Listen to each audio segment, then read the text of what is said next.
Et être chef de famille, ce n'est pas être un dictateur qui impose sa loi comme il le conçoit. Non, tu n'es pas un dictateur. Il ne se montre pas rude, exigeant. Il n'écrase pas son épouse. Parce que les gens confondent chef de famille et dictateur. Non, ton épouse est ton amie. Elle doit se sentir à l'aise.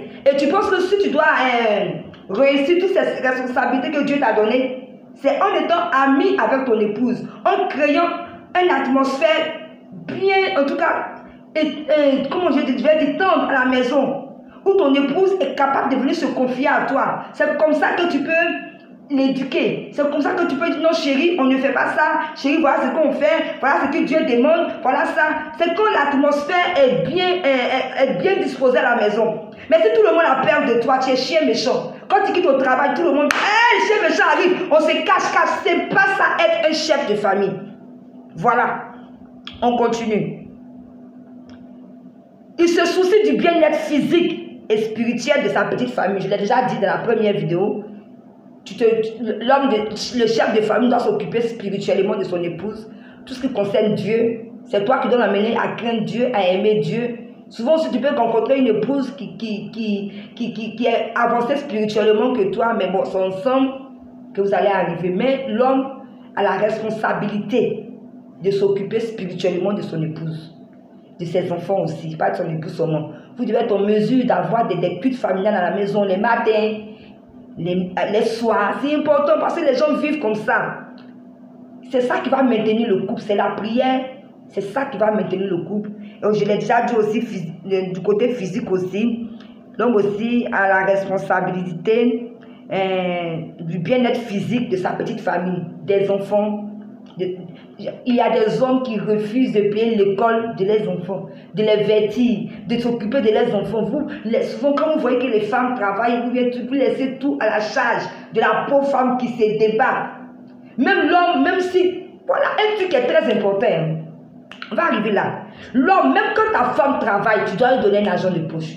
Nous, les femmes, on aime être... On dit, quand on se marie, on voit l'homme comme notre protecteur. L'homme comme quelqu'un qui vient nous couvrir. Mais aujourd'hui, les hommes, c'est quoi? C'est quoi? C'est difficile. Parce que pour lui, quand la femme travaille net, c'est fini. Lui, il ne doit pas fournir d'efforts. Tu dois même donner de l'argent de poche à ta femme, même quand elle travaille.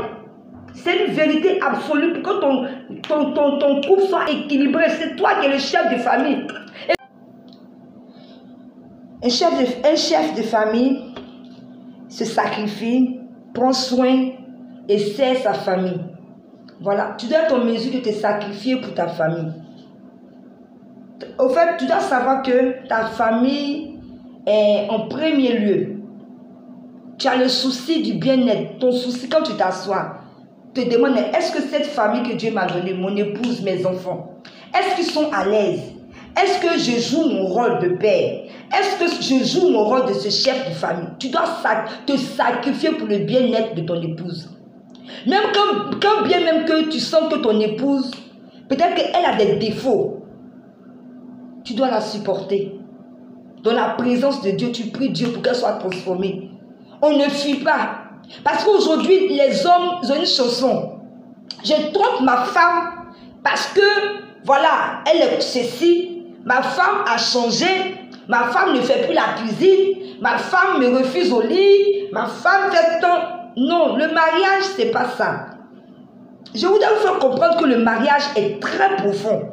Les gens aujourd'hui ont pris le mariage comme un jeu. Si ma femme ne réagit pas comme je veux, je trompe ma femme. Et j'ai le plein droit de tromper ma femme. Tu commets l'adultère. Et l'adultère, c'est un péché.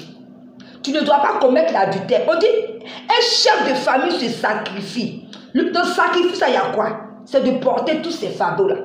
Même quand ton épouse est bizarre, elle est difficile, c'est à toi, dans la prière, dans les manières de faire, de ramener ton épouse. Mais tu ne dois pas fuir. Pour dire, parce que mon épouse est temps, moi, Rigobert, je dois tromper mon épouse. Elle va voir. Et tu écoutes tes amis au dehors. Oh, toi-même, tu es trop gentil à ta femme, il faut la tromper. tu es en train de détruire ton couple. Un chef de famille se sacrifie pour sa famille. Ça veut dire que tu te sacrifies, quelle que soit la situation, quelle que soit l'atmosphère. Toi, ton souci, c'est de réussir à ce chef de famille que Dieu t'a établi en étant époux. Il faudrait que vous compreniez bien aujourd'hui. On ne se lève pas pour se marier parce qu'on a envie de se marier. C'est une grande responsabilité. Oui, c'est une grande responsabilité. On continue.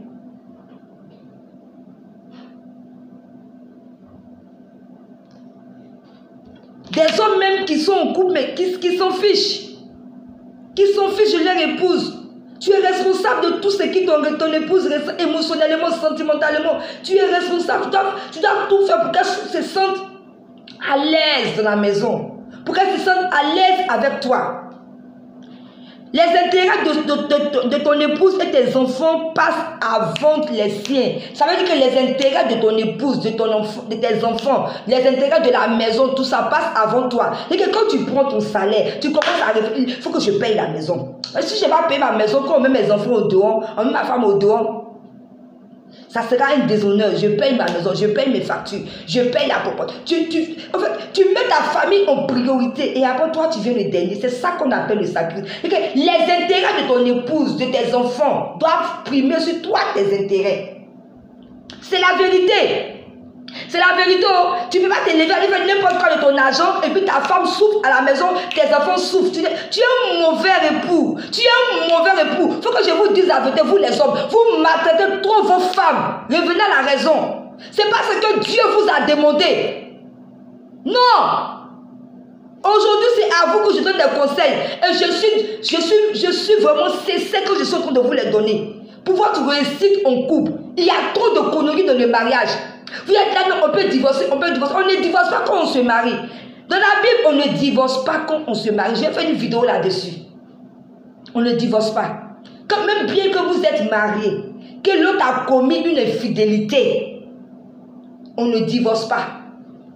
Si tu as divorcé parce que tu as commis une infidélité, parce que ça c'est dans la Bible, tu peux pardonner. Mais si toi tu veux divorcer, c'est que tu vas attendre la mort de l'autre avant de te remarier. Tant que l'autre n'est pas morte, l'autre personne n'est pas morte, tu ne peux pas te remarier. En temps normal, c'est ce qui est écrit dans la Bible. Mais aujourd'hui, les gens divorcent, ils se remarient. Ils divorcent, ils se remarient. J'ai bien peur au dernier jugement.